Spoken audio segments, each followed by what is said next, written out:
Hello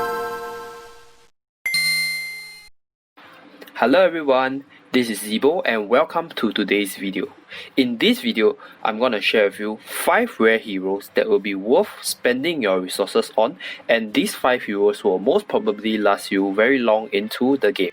Before I actually begin today's video, I'm going to share the grading system that I use for these 5 heroes respectively. So number 1, I'll be looking at the PvP content that the hero can be used in, so it will be more skewed towards arena and any 1v1 content that could possibly come in the future. So these heroes are actually very good in a 1v1 setting. Let's say if you were to pit this hero against another hero.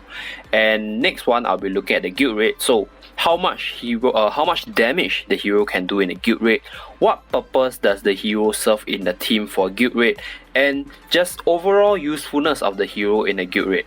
And we're looking at obviously Camazon because it's one of the key game modes that provides you players with more freebies, right? So we're going to rate the viability of the hero, and obviously I'm going to lump the story mode, the orbital tower, the heaven hole tower, as well as the tower of horizon all together into other miscellaneous PvE content.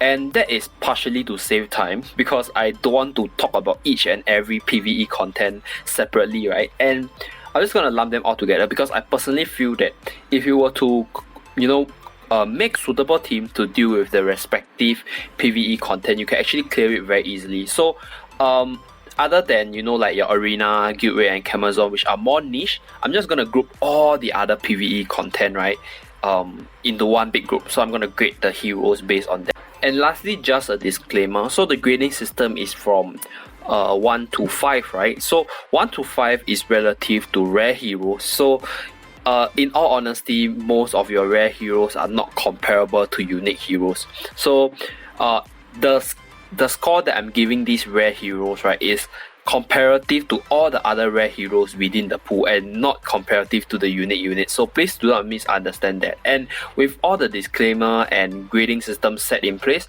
let us begin today's video. So I'm going to begin the video with an honorable mention, and that is Dragon Talent Clan Rank Pang.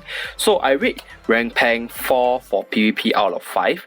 However, this point will be subjected to change in the future based on what the meta plays out. But the reason why Rank Pang is 4 out of 5 for PvP is very simple, because currently, right, in the arena pool, there's a lot of future princess running around, and Rank Pang is surprisingly good against a future princess.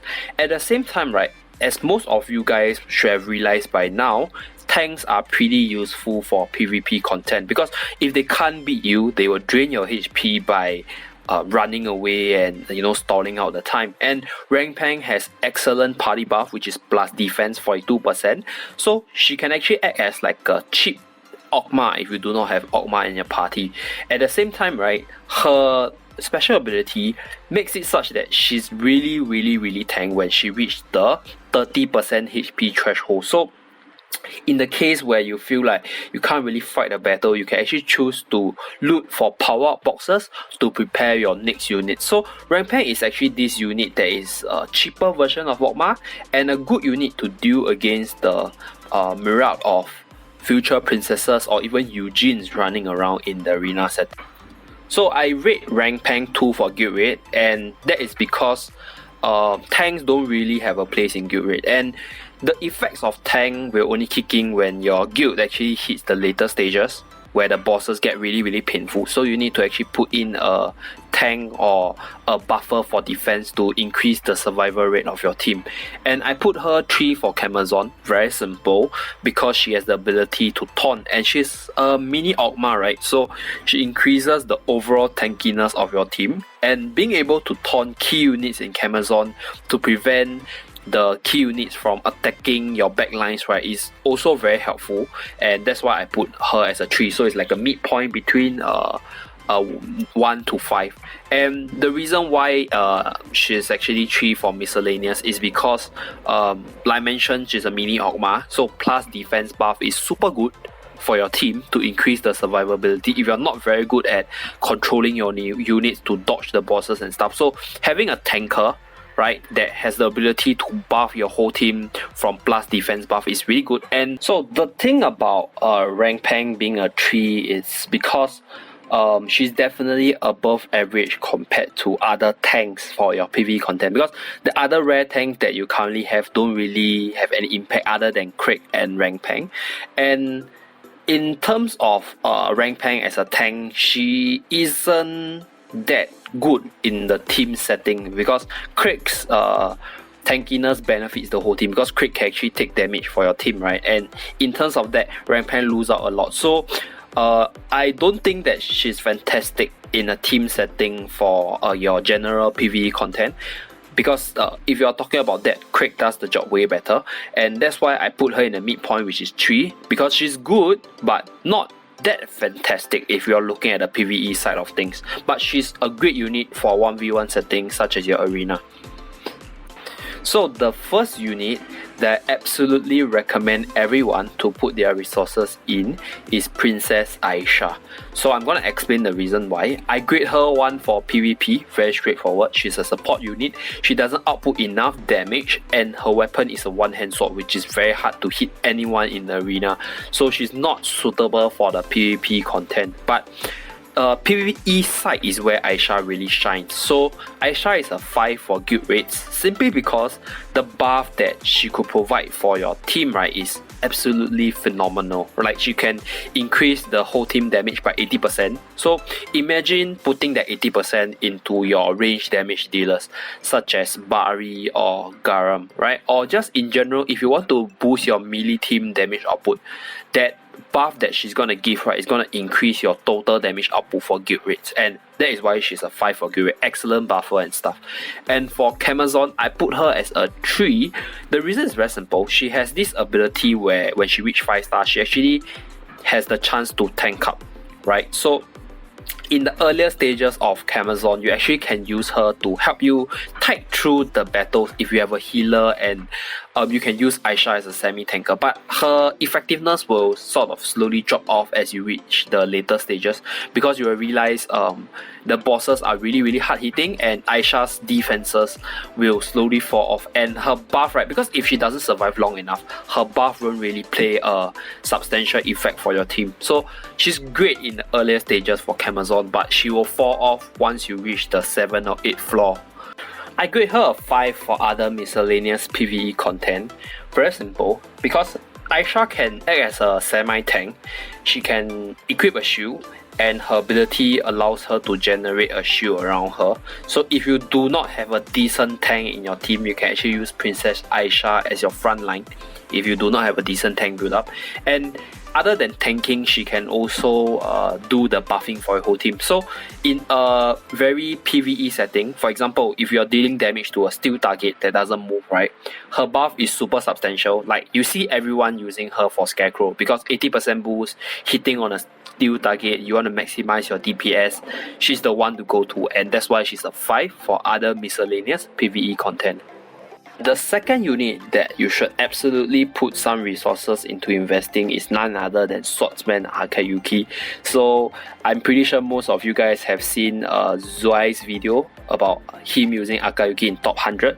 So she's definitely no doubt one of the only 2-star unit that is viable for PvP content, because she does very well against Bari, and she is decently good against certain matchups in arena. So she's one of the 2-star unit with a 3-star stats, and that is why she's a 5 for PvP. Don't need to explain too much. And she's definitely a 5 for guild rate, because her special ability allows her to do more damage to the boss. So in short, right, she's very suitable for any form of 1v1 or boss kind of game mode, and that is why she's a 5 for guild rate as well. The reason why I put her as a 1 in Camazon is because I personally run Kaiyuki for my only night account, and the thing I realized about her in Camazon is because she actually do the dashing motion, right, and she will often dash herself into death, because she's not really very tanky, and she will dash into like 4-5 units, so all the 4-5 units will actually focus on her, and she dies very easily. So that's that. She's not suitable for Camazon, that's why she's a 1. And for other miscellaneous PvE content, I would say that she's a 3, because for content where you have control over her, she's excellent, because she deals shitload lot of damage, and in the hands of a good player that knows how to dodge and use the weapon skill at the correct timing, she's great. But for any other content that is AI control, right, she's really bad because her dash and her teleport, right, sort of makes her vulnerable to being focused down by the opponent's AI team. So she's not really fantastic like in arena or guild raid, but she's still good if you have the chance to use her or control her in story mode, etc. And the next two unit is actually like very similar in terms of why they are here, and I group them up into one category because they actually serve the same purpose. So it's based on whether or not you like their design, whether or not you have the team to actually fit them in, etc. So they're actually Coco and Grammar, and so these two units are actually like your best debuffer in the game. So without doubt, they are not suitable for PvP because they don't do enough damage and they're relatively paper in terms of PvP side. So they're only a 1 for PvP, but they're excellent for guild raids because the ability to reduce your boss's defense by 20% effectively increases your team's overall damage. And because they're two range units, right, so against bosses that don't really have the means to deal damage to the back lines, they're actually very good because they can stay for the whole guild battle, the battle against the boss, and apply the debuff constantly. So effectively these two units are good to maximize your overall damage for guild raids. There are 4 for Camazon and other miscellaneous PvE content because number 1, their skill damage plus 72% is a universal buff, so it can benefit any leader that you're trying to use. So they're excellent for team building. At the same time, both of these units have their respective EXs which have excellent effects. So Coco's one actually allows her to do more damage, and Grammary's one actually increases the range of her bomb, the debuff, if I'm not wrong. So these two units are able to actually position themselves quite safely in most PvE content, so they don't usually die that quickly compared to your melee units. And the defense debuff is still excellent no matter which PvE content they're looking at. So like boss fight for your side stories, if you just want to debuff certain bosses within the orbital lift, or if you are just looking for a universal unit to slot into your team, these two units is your go-to universal debuffer. So the next unit is actually Fiery Alba. I shall not put too much emphasis to explain her ranking, but rather why her over other rare healers in the list. So I personally feel that Alba, right, is the strongest healer other than Mia, right, in terms of the heal numbers. So if you look at the percentage that she's able to heal, right, from her chain skill as well as her special ability, is way higher compared to the other rare healers. At the same time, in case you guys don't know, each healer have a fixed number of heal per match, right? So Alba has the most heal numbers prior to Mia, and that's why she actually does the most amount of healing. And she has this ability to do targeted healing, which is super great if you want to keep certain units, especially your front lines, aligned. At the same time, she's this unit that is super anti-water. So if you have a water raid boss, right, and you need a full earth team and you want to have sustainability in your team, right, Alba is the go-to for that. And the last thing to take note of is, I'm pretty sure most of you guys out there will either have a Bari or a Tiana or just any form of earth damage dealers in your team, simply because the whole earth archetype, right, or rather the pool of earth unit is really good, and I'm pretty sure you can slot her into your team pretty easily. So I just put her in the list because I feel that she's the best healer amongst all the other rare healers. And the last unit on this list is none other than Knight. So Knight is a 4 for PvP. I'm not gonna explain in like detail why Knight is a 4 for PvP. Just go and watch my Only Knight Arena videos. You can see like how good Knight fares against Future Princess and other light unit. And the same time, right, Knight is a very scalable unit because Knight has one of the highest chain skill DPS. I think it's 415%. So that's a lot of damage in case you guys don't realize. So like other great units such as Eugene, Garum, right, they has insane chain skill DPS numbers like 475 and 500%. Yeah, so that's crazy. So Knight is like sort of very close to them in terms of the aspect. And one more thing to note, right, is Knight's ability to chain your opponent very easily. So Knight takes about 2 weapon skill to chain the opponent, and that is very, very precious in the 1v1 setting, because in 1v1, the person who is able to chain your opponent first, right, will have the advantage most of the time. So that's why Knight is actually 4 for PvP. For guild raid, Knight is surprisingly good in a mono team against light boss. So the reason why I put Knight as a 3, because one of the other reason why Knight is a 3 is because Knight is this unit that can equip a variety of weapons, right? So you can actually slot him with somebody else's EX weapon that you have developed and put it into your team to maximize your damage output as well. So other than it being good against light boss, it's also very flexible in terms of slotting into teams. Although the party buff, might not benefit the whole team, but just imagine an additional unit being able to use your strongest weapon, right, or like the best equipment from another unit, and that is why I rate the Knight a 3 for guild raid, because of flexibility as well as super strong against light bosses. I don't think I need to explain too much about the Camazon points, because I think Warrior AI is just generally bad for Camazon, since you got no control over it, similar to Kaiyuki in a way. But for other miscellaneous PvE content, I put Knight as a 4, because Knight is one of the units, right, that you can max out to 5-star really very easily, because the game actually gives you a lot of Knight shards, right? So you can max Knight out in terms of star level very easily. So you can use Knight for very, very long for most of your story mode. You don't have to invest in other units, and I've proven it to you before. You can actually finish the story mode with Knight, and the flexibility to change equipment allows you to switch out to suitable equipments to face the different scenarios that you might have. And another reason why Knight is a 4 is because for Rift points, Knight will always be that unit that will grant you permanent 20% boost to your Rift points.